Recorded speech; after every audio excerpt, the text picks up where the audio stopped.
말씀 보겠습니다. 로마서 1장 8절부터 17절까지 말씀을 보겠습니다. 로마서 1장 8절부터 17절까지입니다.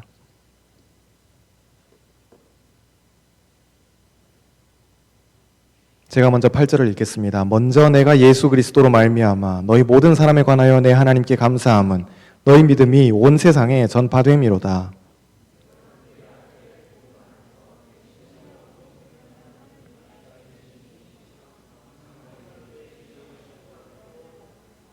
어떻게 하든지 이제 하나님의 뜻 안에서 너희에게로 나아갈 좋은 길 얻기를 구하노라. 어떤 신령한 은사를 너희에게 나누어 주어 너희를 견고하게 하려 함. 이는 곧 내가 너희 가운데서 너희와 나의 믿음으로 말미암아 피차 안위함을 얻으려 함이라.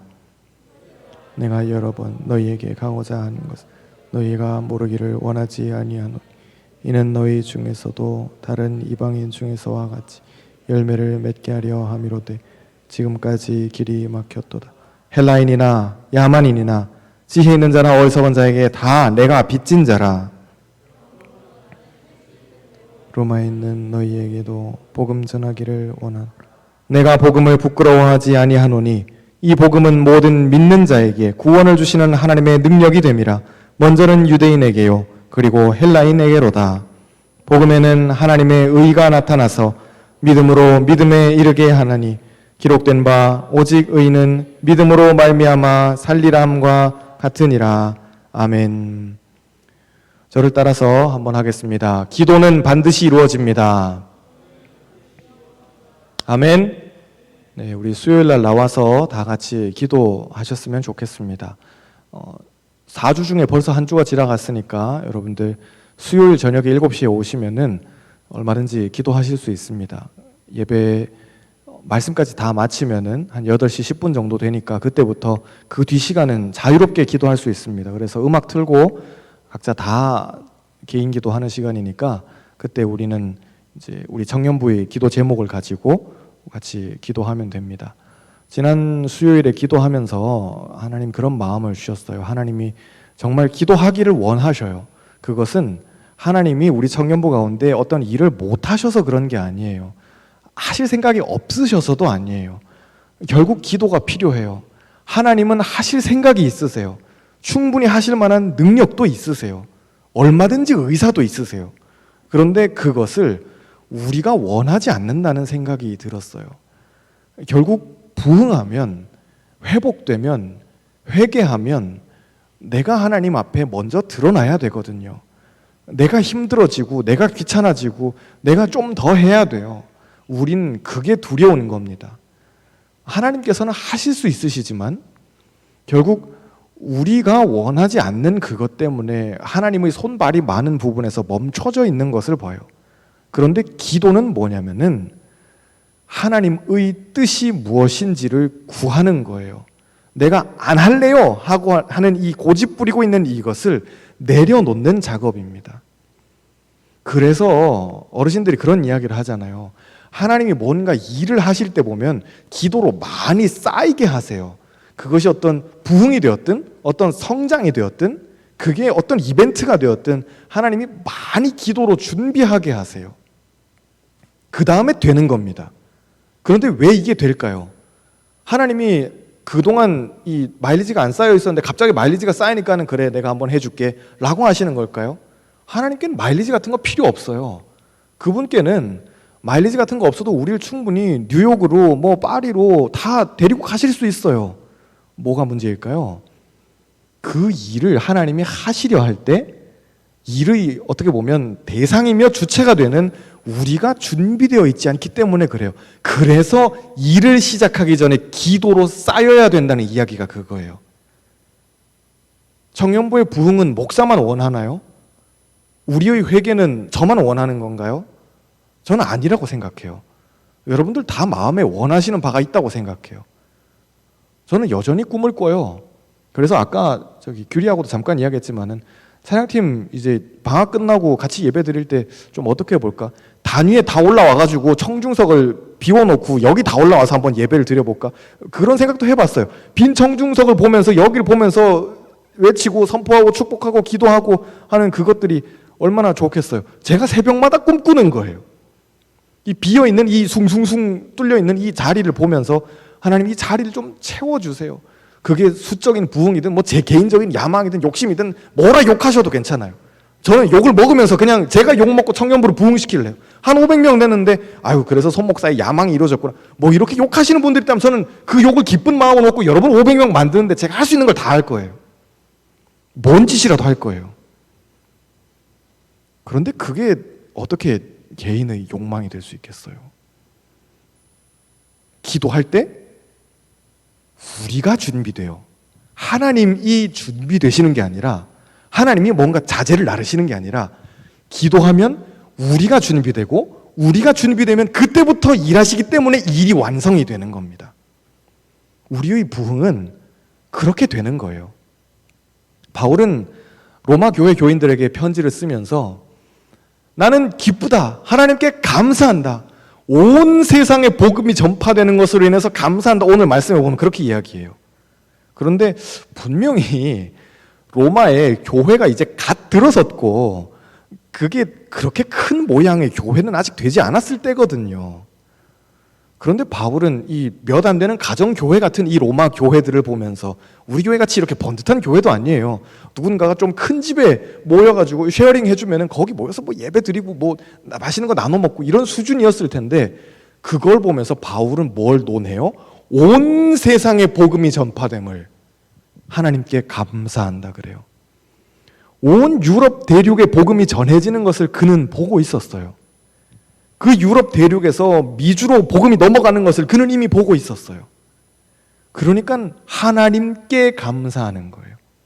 눈앞에 있는 한두 사람을 보는 것이 아니라 그들을 통해서 상상도 하지 못할 곳으로 우리를 인도하시는 그 하나님을 보는 거예요. 코로나는 끝날 거예요. 이건 우리의 삶의 모양을 바꿨지만 언젠가는 끝나겠죠. 그때에 우리 또 대비해야 되지 않겠어요? 정말 생각하지도 못했던 곳으로 우리를 끌고 가시는 그 하나님 앞에서 우리는 뭐로 준비해야 될까요? 기도로 준비하는 거예요. 그래서 바울은 항상 내 기도에 쉬지 않고 너희를 말하며 쉬지 않고 로마 교회를 위해서 중보하는 거예요. 쉬지 않고 밤낮으로 쉬지 않고 잊을만 하면 또 기도하고 자다가 일어나서 기도하고 밥 먹다 말고 기도하고 여러분 식전에만 기도하는 거 아니에요. 식중에도 기도할 수 있고 식후에도 기도할 수 있어요.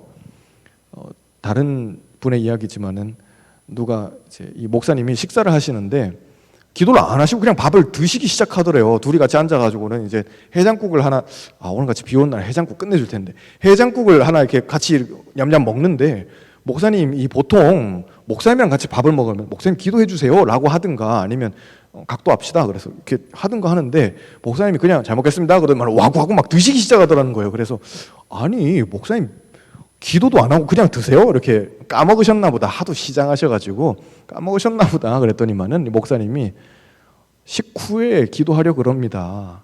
밥 먹고 난 다음에 좀 부른 배 가지고 맨정신 가지고 두둑한 정신 가지고 좀 그렇게 기도하려 그래요 라고 이야기했다는 이야기예요. 우린 왜 식후에 기도 못하죠? 식중에는 여러분 혼밥하는 여러분들 할렐루야 같이 먹어요. 혼밥하지 말고 목사를 부르세요. 저랑 같이 먹어요. 저도 요즘 혼밥해요. 아내가 출근하기 때문에 저도 혼밥해요. 힘들어 죽겠어요.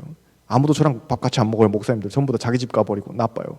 근데 어쨌든 혼밥하시는 분들 같이 먹어요. 근데 혼자 밥 먹을 때 밥 먹으면서 기도할 수 있잖아요. 왜 못해요? 걸어가면서 기도할 수 있어요. 비 오는 하늘을 보면서 기도할 수 있을까요? 할 수 있어요. 저는 할 수 있다고 생각해요. 누군가는 비 오는 하늘을 보면서 도대체 장마가 언제 끝나나 이러고 있을 텐데 우리는 우리 주변에 있는 모든 것들이 다 기도의 거리가 되어야 하고 기도의 제목이 되어야 돼요.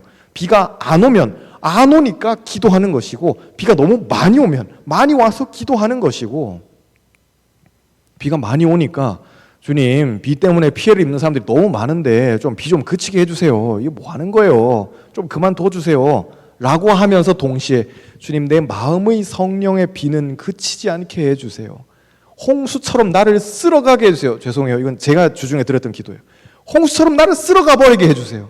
그냥 남아있던 나의 이 나뭇가지 붙들고 이 넝마 같은 거 붙들고 겨우 버티고 있는 나를 주님 완전히 쓸어가 주세요. 완전히 날려주세요. 그리고 주님 안에서 새로운 나를, 그렇게 우리 기도할 수 있는 거예요. 바울은 쉬지 않고 나는 너희를 위해서 기도한다 이야기해요. 그 몇 명 안 되는 그 로마 교회, 작은 가정 교회 만들어 놓고 그 교인들 숫자를 보는 것이 아니라 그들을 통해서 전 유럽 대륙을 복음화시키실 그 하나님의 일하심을 믿기 때문에 그런 것입니다. 상상도 못할 미래로 우리를 끌고 가실 거예요. 하나님 반드시 그렇게 하십니다. 여러분을 꿈도 꾸지 못할 그곳으로 데리고 가실 것이 다 보여요. 우리 옆 사람 바라보고 좀 무섭겠지만 이렇게 축복하겠습니다. 상상도 못할 곳으로 갈 것입니다. 다시 한번 해봅시다. 옆 사람에게 선포하는 거예요. 그렇게 될 거예요. 상상도 못할 곳으로 갈 것입니다. 재밌죠? 상상도 못할 곳으로 정말 끌고 가실 거예요. 저는 그런데 기대가 돼요. 예전 같았으면 두려웠을 테고 참 싫었을 테고, 저는 MBTI도 I에다가 J거든요. 얌전하게 그냥 좀 제발 좀 가만히 있었으면 좋겠고, 자 지금부터 자유시간 그러면은 저 같은 사람 구석에 혼자 처박혀가지고 귀 꽂고 이게 책 보고, 저는 그런 사람이에요. 앞에 나서서 뭐 이야기를 하는 거 그런 건 저 목사님이 하는 거지 뭐 이런 사람이었는데 저를 목사를 시킬 줄 어떻게 알았어요? 저는 상상도 못했어요. 정말 상상도 하지 못했어요. 중국말 한마디도 못하는 저를 중국으로 끌고 가가지고 그렇게 몇 년을 살게 하실 줄 상상도 못했어요. 여기 있는 정환이가 은석 제 증인이에요. 그런데도 잘 살았잖아요. 중국말 전 정말 못해요. 그런데 정말 잘 살았어요. 정말 잘 살았어요. 한국에 돌아와서도 여러분을 만나게 될 줄 어떻게 알았어요? 저는 꿈에도 꾸지 못했어요. 그런데 이런 일들을 하게 하시잖아요. 제가 해요? 아니에요. 저는 하나님이 하시고 있는 일이라고 반드시 믿어요. 그러면 지금까지 해오신 그 일을 하나님은 keep going 하시는 거예요. 계속 그대로 하시는 거예요. 하다가 어느 날 아우 피곤하다, 난 그만둘련다, 하나님이 이제 그만하련다, 그게 아니에요. 브루스 올마이티에 나오는 하나님같이 내가 휴가 갈 테니까 브루스 네가 한번 해봐, 그리고 지구가 엉망이 되어버린 이 하나님이 아니에요. 하나님은 계속 자기의 일을 하세요. 누굴 통해서? 저와 여러분을 통해서 하셨던 일을 하셔요. 누군가를 살리는 일을, 누군가를 구하는 일을, 누군가에게 선한 영향력을 끼치는 그 일을 하나님은 저와 여러분을 통해서 하세요. 그 하나님을 믿으시라는 거예요. 그러면 코로나가 아니라 코로나19든 20이든 21이든 더한 놈들이 나타나도 우린 두려워하지 않을 수 있어요. 우리가 두려워하지 않을 수 있는 이유가 여기에 있다는 거예요. 우리가 기도하면 우리 세대가 열매를 못 볼 수도 있어요. 주중에 기도하면서 이제 누군가가 그 질문을 하더라고요. 목사님, 우리가 기도하는 거 다 좋은데 수요일날 나와서 기도하는 것도 다 좋아요. 근데 기도해서 우리 세대가 그렇게 해서 부흥해요? 정말 돼요? 그 질문을 하더라고요. 그런데 저는 확신해요. 기도했을 때 우리 세대가 부흥할까 안 할까? 저 지금 저 자리에 앉아가지고 기도할 때 우리가 부흥할까요? 저는 그거 장담할 수 없어요. 미지수예요. 그런데 왜 기도해야 될까요? 기도해서 우리가 준비되면 반드시 그 열매를 누군가가 먹게 되기 때문에 그래요. 그래서 준비해야 돼요. 내가 안 먹을 거니까 나 안 해. 이건 세상 사람들이 하는 계산법이에요. 여러분 회사 가면 많이 보시잖아요. 여러분들 동료들이에요. 내가 못 먹는데 내가 왜 해야 돼요?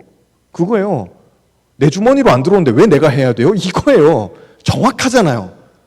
우리는 그런 사람들에게 질렸어요. 여러분들의 친구들이잖아요. 저와 여러분들의 친구들이에요. 그런데 예수 믿는 사람은 내가 지금 기도해서 와, 이 열매를 하나님 나에게 주시면 참 감사합니다. 저도 기도하죠. 주님, 이 부흥의 열매를 우리에게 주시면 정말 감사하겠어요. 내 때 보면 참 좋겠어요. 기도하지만 하나님이 넌 아니야 그러시면은 그때 그러면서 그래도 기도하는 거예요. 왜 그럴까요? 제 다음을 생각하면서 기도하는 거예요.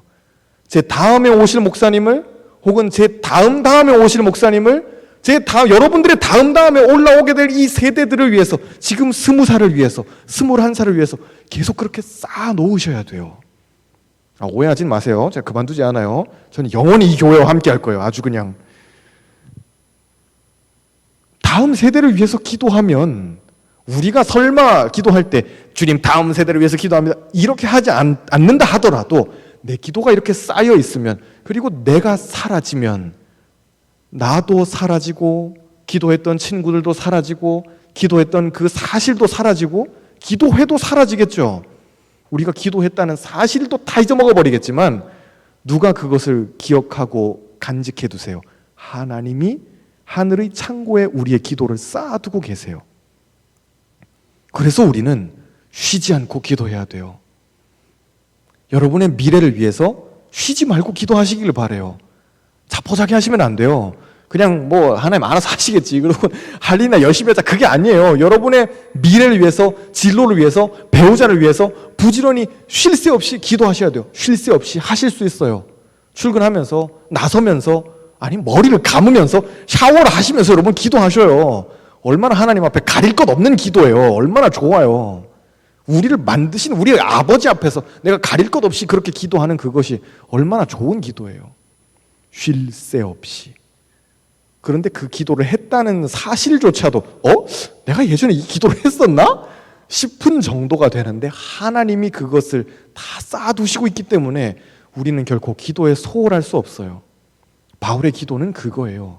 지금 내 눈앞에 보이는 작은 로마 교회지만 이 교회를 위해서 바울은 감사함으로, 기쁨으로 쉴 새 없이 기도해요.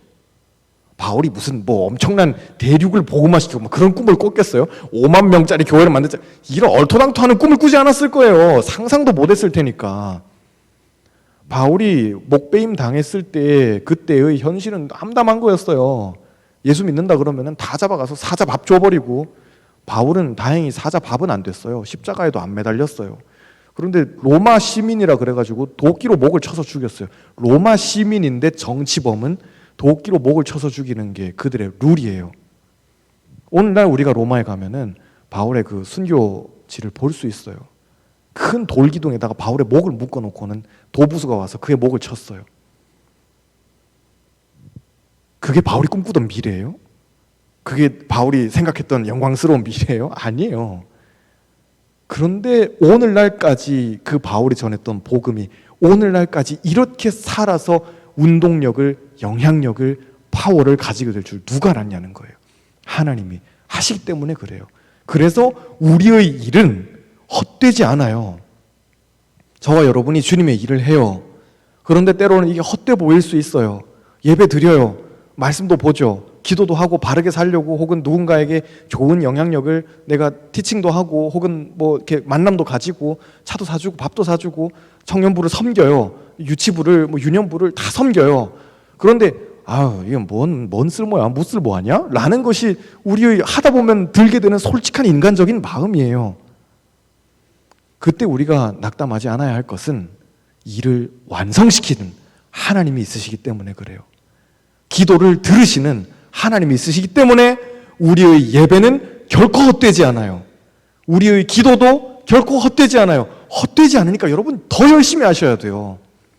아니, 헛된 세상의 그 일들도, 여러분들 월급 버는 거, 저나 여러분이나 다 월급 받는 신세인데 월급 버는 그것도 어떻게 보면 헛된 거잖아요.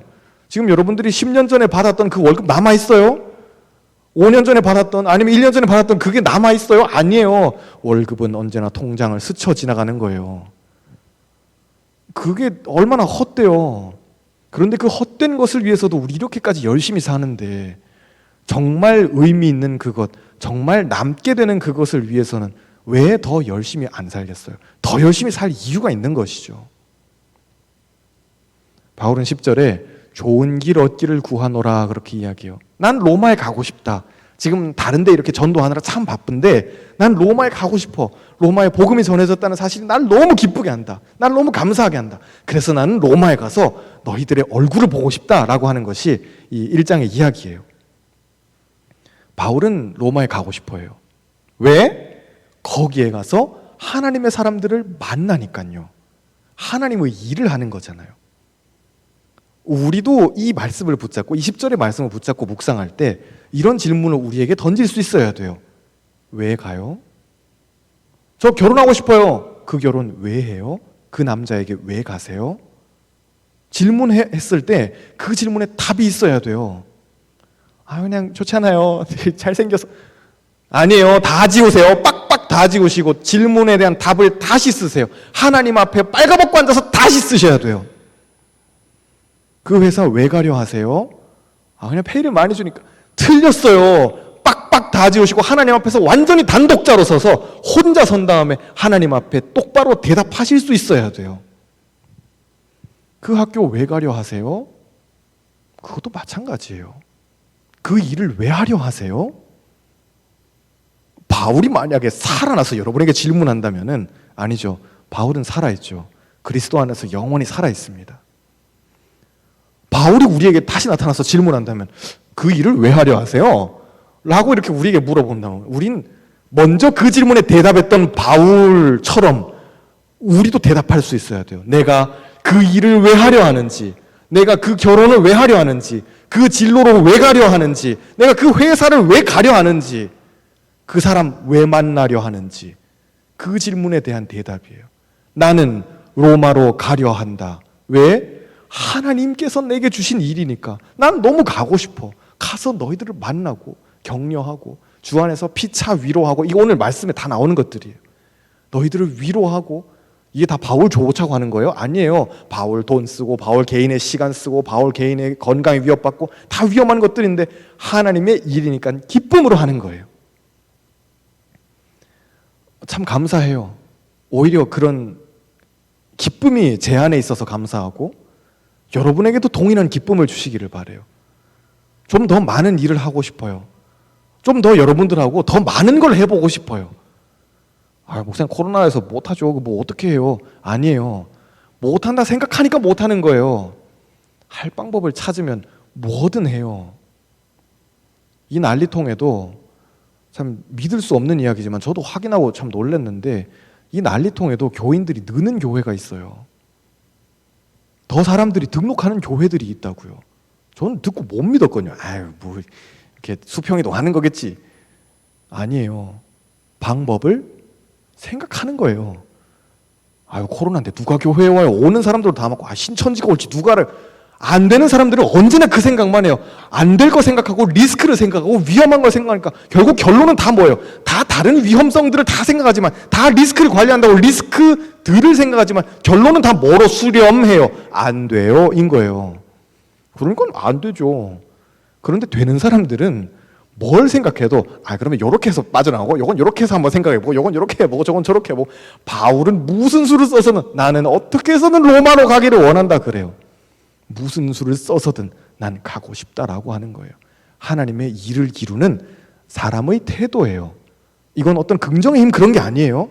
하나님께서 누군가를 통해서 일을 이루실 때는 주님 어떻게 하면 될까요? 를 묻는 사람을 통해서 일해요. 주님 이건 안 돼요 라고 하는 사람에게는 하나님 죄송하지만은 뭔가 하실 일이 없으세요. 할 마음이 없는 사람인데 주님 뭘 하시겠어요? 나의 구하노라에 선한 길 얻기를 구하노라. 난 로마에 가고 싶은데 그 선한 길 얻기를 구하노라 할 때 그 구하노라에 여러분의 구함에 하나님의 뜻이 있는지 돌아보기를 바라요. 그랬을 때 바울에게 로마로 가는 길을 여신 것처럼 주님께서 여러분의 길 또한 열어주실 줄로 믿어요. 그 기도의 제목도 반드시 응답하실 겁니다. 얼마나 좋아요. 주님은 우리의 기도에 응답하시는 하나님이에요. 11절에 보면 신령한 은사를 너희에게 나눠준다라고 바울이 그렇게 이야기합니다. 신령하다라고 할 때 이 단어는 요한복음에 보면 하나님은 영이시니라고 할 때 그때 썼던 단어와 똑같아요. 은사는 결국 누구에게로부터 오는 거예요? 하나님께로부터 오는 거예요. 바울은 진짜 하나님을 만났거든요. 그전에는 하나님 몰랐어요. 말씀에 통달한 사람이었고 율법의 전문가였고 열정이 있고 건강이 있는 사람이었지만 그 가지고 있는 열정으로, 그 젊음으로, 그 믿음으로 교회를 찔러 죽이고 교회를 박해하고 교회를 잡아가두고 하나님 믿는 사람들을 다 못살게 구는 사람이었었어요. 하나님 못 만나서 그래요. 말씀 아무리 많이 알고 있으면 뭐해요? 그 말씀으로 누군가를 죽이는데, 내가 아무리 열심히 교회에 나오면 뭐해요? 내가 나오는 그것 때문에 누군가를 죽이는데, 그럴 것 같으면 교회 안 나오시는 게 나아요. 차라리 집에서 온라인 예배 드리시는 게 훨씬 나아요. 그런데 바울이 그런 사람이었었어요. 그러다가 하나님을 만나고 나니까 모든 은사는 신령한 것입니다. 하나님께로부터 오는 것입니다. 라고 인정해요. 그가 하나님을 만났다는 증거예요. 하나님 자체를 이야기하고 있는 거예요. 교회에 하나님이 은사를 주실 때, 우리 옆에 분은 이렇게 축복하겠습니다. 하나님께서 은사를 주십니다. 다시 한번 은사를 발견합시다. 여러분 모두의 은사를 발견하기를 바라요. 아멘. 네, 그것이 어떤 세상을 섬기는 은사여도 좋고 교회를 섬기는 은사여도 좋아요. 두 개가 연결되면 더 좋겠죠. 그런데 하나님께서 우리에게, 저와 여러분에게 은사를 주실 때는 이유가 있어요. 교회를 섬기기 위함이에요. 교회를 더 단단하게 하기 위함이고 교회를 살리기 위함이에요. 그런데 바울은 그가 갖고 있던 이 열정이라는 은사를 가지고, 열심이라는 은사를 가지고 하나님 못 만났으니까 거꾸로 교회를 죽였던 사람이에요. 그러다가 하나님 만나고 다시 돌아오게 되는 것이죠. 그러니까 은사에 대해서 뭐라고 이야기할까요? 신령하다라고 이야기할 수 있는 것입니다. 하나님 만난 사람들끼리, 바울은 하나님 만났다고 이렇게 이야기해요. 그런데 하나님 만난 사람끼리 12절에 보면은 만나서 바울이 그들과 함께 권면하고 만나고 할 때 피차 안위함을, 서로 위로함을 얻을 것입니다 라고 그렇게 이야기합니다. 저와 여러분이 서로 하나님 만났을 때 이건 다른 경험이겠죠. 제가 하나님 만난 경험과 그리고 한솔이가 하나님 만난 경험이 달라요. 같을 수 없잖아요. 다른 날, 다른 시에, 다른 방법으로, 다른 장소에서 어떤 다른 계기를 통해서 하나님을 만나게 하십니다.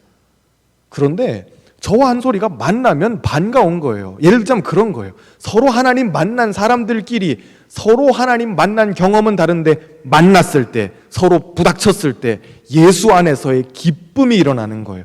피차, 서로 위로가 되는 거예요. 목사인 제가 누군가를 만나서 이렇게 이야기해요. 주중에도 몇 사람을 만나서 이제 같이 기도 부탁받고 또 상담하고 뭐 이런 이야기들이 있었지만, 공통적으로 제가 드는 생각은 누가 와서 목사님 이러이러한 것 때문에 좀 힘들어요, 기도해 주세요 라고 이야기하죠. 기도의 스펙트럼도 굉장히 다양해요. 그런데 저의 마음에 공통적으로 드는 것은 기도의 무게가 무겁든 가볍든 그것에 관계없이 저한테도 위로가 된다는 거예요. 그건 참 감사하더라고요. 누군가가 저한테 와서 이야기 실컷 하고 난 다음에 목사님 참 많은 위로가 됐어요, 감사합니다 하고 인사하고 가요. 그랬을 때 저는 어떨까요? 저도 위로가 돼요. 그런 적도 있어요. 누가 와가지고는 내내 한 2시간을 울다가만 갔어요. 휴지를 한 통을 다 썼어요. 내 휴지 나 아까워 죽겠네. 그러고 있는데 다 울고는 목사님 참 좋은 상담이었어요. 아니, 나는 한마디도 안 했는데 자기 혼자 이야기 다 하고는 울다가 그래 집에 좋은 상담이었어요. 그래서 뭐 네가 좋은 상담이라니까는 좋은 상담인가 보다. 그러고 안녕 잘 가. 그러고 뒤돌아서는데 하나님께서 제 마음을 위로해 주시는 거예요. 울고 있는 그 친구가 내 마음이에요. 앞뒤 좌우 다 막혀가지고 우는 것 말고는 할 수 있는 게 없는 그 친구의 심정이 내 심정이에요. 그러니까 하나님이 뒤돌아서는 저의 마음도 위로해 주시는 거예요. 이게 섬기는 사람의 원동력이에요. 여러분 모두가 다 섬기길 바라요. 그런데 섬길 때 그 원동력은 어디 다른 데서 받는 게 아니에요. 섬김 그 자체가 섬김의 원동력입니다. 그렇기 때문에 세상 사람들이 일하는 것과 다른 원리로, 다른 에너지로, 다른 추진력으로 일할 수 있어요. 예수 모르는 사람들은 공급을 받아야 일을 해요. 그게 정상이잖아요. 집에 가서 쉬어야지 또 일을 해요. 휴가가 있으면은 기쁜 마음으로 사기가 올라가서 일을 해요. 보너스를 주니까 사기가 금 2를 주었습니다. 사기가 4 상승했습니다. 이거 삼국지 게임할 때나 쓰는 말인데 이렇게 되잖아요. 사람 똑같아요. 금을 주면 사기가 상승하는 거잖아요. 그런데 예수 믿는 사람들은 달라요. 우리는 누가 나한테 주는 것 아무것도 없어도, 내 눈에 보이는 것 아무것도 없어도 섬김 그 자체가 원동력이 되어서 피차 안위함이에요. 로마로 가는 바울도 위로받고 바울을 만나는 교인들도 위로받고 그러면서 주님 안에서 서로 시너지가 일어나는 것이 바로 건강하고 활력 있는 공동체의 모습이라는 것입니다. 바울은 16절에서 내가 복음을 부끄러워하지 않겠다라고 그렇게 이야기해요. 사실 오늘 말씀의 핵심이기도 한데 세상 사람들은 복음을 부끄러워해요. 좀 원어에서는 조금 더 원어대로 이야기하자면, 터프하게 이야기하면 불쾌해 한다고 바울은 이야기해요. 별로 기분 좋은 소리가 아니라는 거예요. 나는 복음을 부끄러워하지 않습니다. 나에게는 복음이 불쾌하지 않습니다. 이 말은 거꾸로 돌려서 이야기하면 세상 사람들에겐 복음은 어떤 이야기예요? 불쾌한 이야기예요.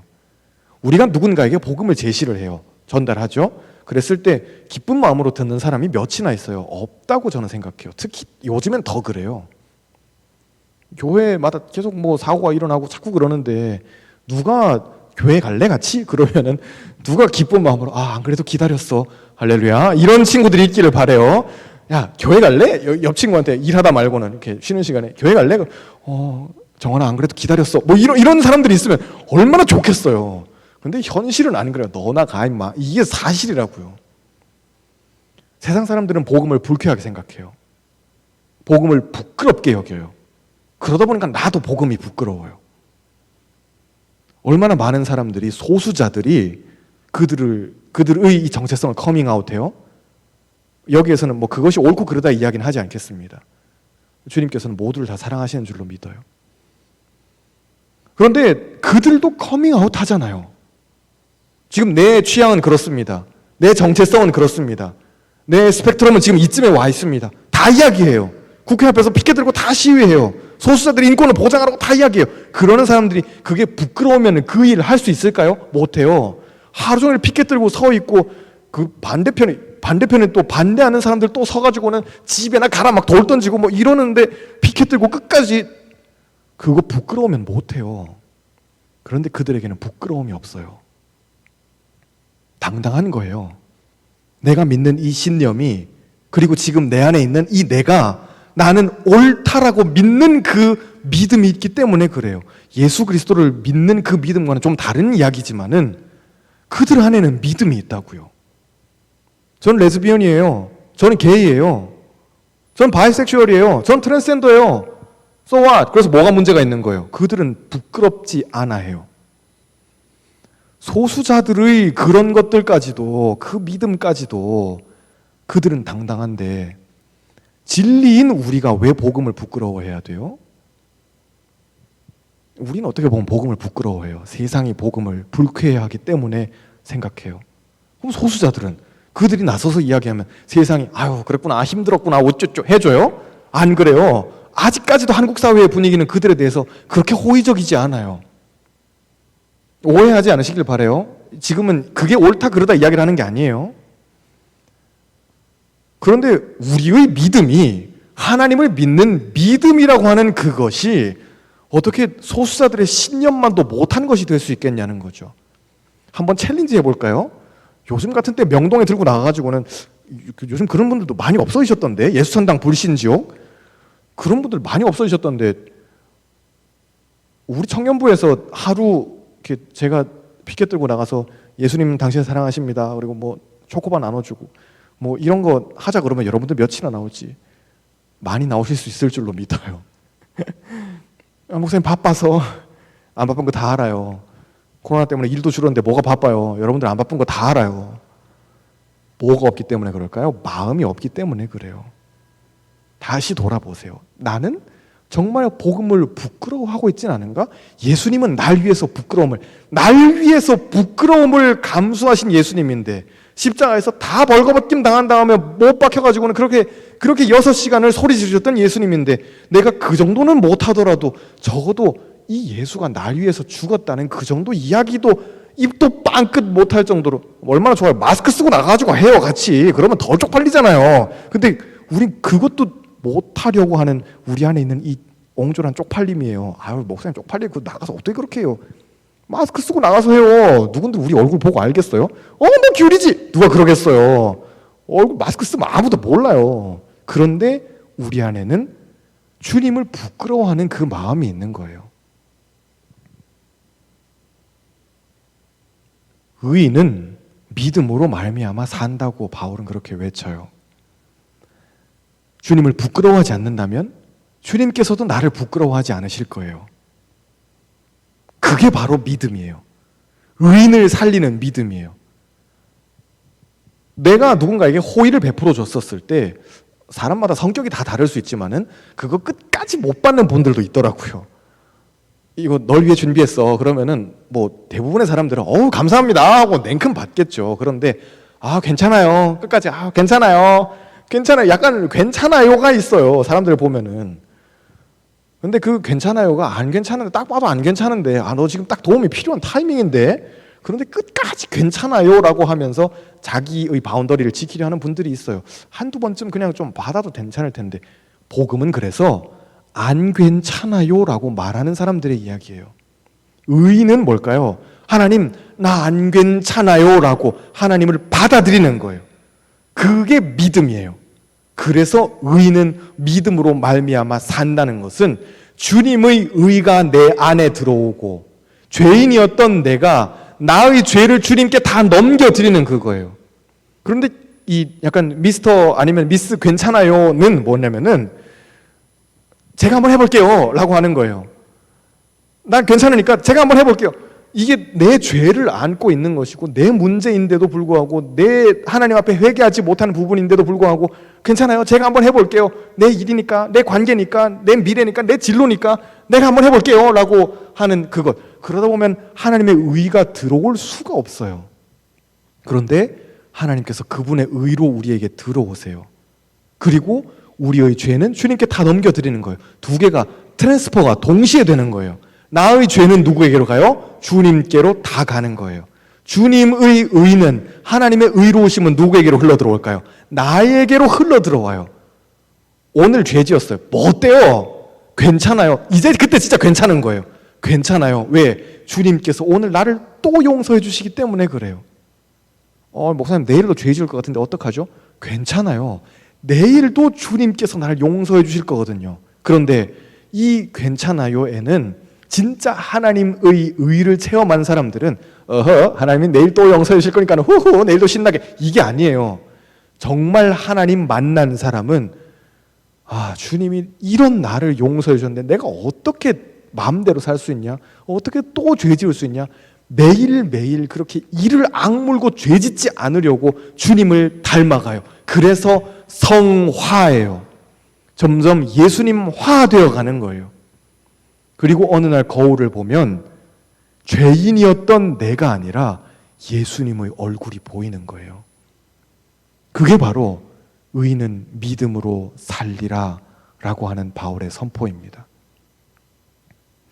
여러분들이 복음을 부끄러워하지 않으시기를 바라요. 오늘 많은 이야기들을 한 절 한 절씩 이렇게 좀 쪼개가면서 이야기를 했는데 여러분들의 마음 가운데 꼭 기억에 남는, 붙잡고 기도할 수 있는 말씀이 남기를 바라요. 그래서 참 장마가 길어지고 또 코로나 때문에 많이 또 우울하고 우중충하고 처질 수 있는데 그 와중에도 예수 믿는 우리가 또 더욱 우리 각자의 자리에서 말씀 보고 기도하면서 우리 주변에 함께 살아가는 모든 이들에게 선한 영향력을, 생명의 영향력을 끼치는 저와 여러분 되기를 주님의 이름으로 축복합니다. 우리 같이 기도하겠습니다. 이 복음은 모든 믿는 자에게 구원을 주시는 하나님의 능력이 됨이라.